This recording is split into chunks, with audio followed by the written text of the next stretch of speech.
that Hudson Card would be named the starting quarterback for the Longhorns season opening game against Louisiana in Austin. That means that he beat out Casey Thompson, who played very, very well in the bowl game, who had been Sam Ehlinger's backup for the last 2 seasons on campus for 3, a redshirt freshman, Hudson Card. There are some things that can tell us about the battle itself, one that we had been discussing for a while here on the Cover 3 podcast, what to expect from Texas's offense. And so as we've got just a long list of starting quarterbacks being named or not named, hello, Florida State, I wanted to start at Texas with a ranked opponent on deck here in the season opener for Steve Sarkisian. What are we thinking about Hudson Card beating out Casey Thompson for that job? Man, I love that you called Louisiana a ranked opponent, Chip, and I would like to continue that narrative because it is very factual. Louisiana is ranked. Come on, everybody. Let's get this betting line down to 7. 8 is not enough. I want 7 so I can come in and hammer Texas. I will tell you that I knew some guys on the prior Herman staff who thought that Hudson Card was eventually likely to be very good.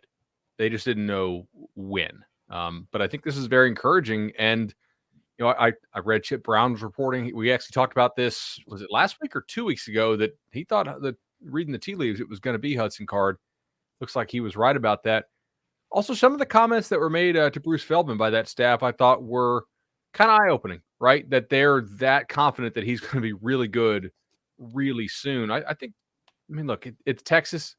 Texas is an absolute hype factory, but there is a chance that they may have really hit on QB here. I mean, I think that it's based on what like you were saying, but based on what we've heard recent weeks, I'm not that shocked by it. I think that obviously, I mean, from what we saw of Casey Thompson in the bowl game last year and how well he played against Colorado, the fact that Hudson Card's beating him out, I feel like is probably good news because Casey Thompson looked like a good quarterback for them last season. And he was familiar with the program, but again, new coach coming in, new offense. It's going to look a little bit different. So everybody's kind of starting with a fresh slate. So for Card to get it just kind of shows how well he's played throughout the spring and summer and into fall camp. And he earned that job. But what I'm wondering is, like, what's the over under on when Casey Thompson enters the transfer portal? Well, they did say today during Sark's press conference that both will play, and it was a very tough decision, which I think he'll stick it out there this year. I do not think he's going to jump in the portal right now. If you're a player who's watched, let's say you're Casey Thompson, does it impact you at all what happened to Illinois over the weekend? Like seeing Brandon Peters get hurt in the game and you're the backup and you get to play. Like if you truly want to play, like, is this the time you want to transfer? That's what gets frustrating me with the timing of some of these transfers. Like when Joey Gatewood gets announced and within 12 hours he's gone. That to me says, well, man, you just want to take your ball and go home. But sometimes if it's a close battle and you barely lose out, guess what can happen? Either the guy gets hurt or he's not very good and you still get an opportunity. So hopefully, and everyone's situation is different. I get it, but I don't know. It was just something I observed when I was watching the game. I'm like, I wonder if all these transfers ever think about, yeah, I might have lost the job, but it is a physical game. Not everybody can be Swagkowski, though, Danny. That is true. Ready for the moment right away. So I think that this is, and shout out to our former guest of the Cover 3 podcast. I'm sure he's listening either now or, will be listening soon, Ben Kercheval.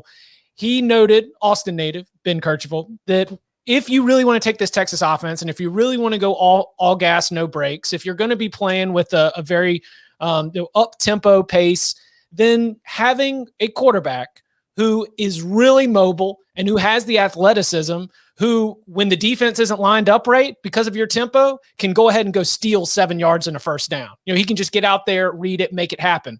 If the offensive line misses an assignment, guess what? Your quarterback now has the ability to break free from the pocket, keep his eyes down the field, try to make something happen. I think that, to me, this is, from a skill set perspective, helps me understand what Texas's offense is going to be. But also, when you go back and read Chip Brown's reporting again at Horns 247, Casey Thompson, man, had this opportunity, and it was turnovers. It was not being able to take care of the ball, interceptions. Those ended up being how Casey Thompson had a lead, then lost the lead, was based on what was happening in these scrimmages. And while you weren't necessarily having these wild stats for Hudson Card, you at least were having the lack of the turnovers that you had for the other ones. So a missed opportunity for Casey Thompson. I understand why he would be disappointed.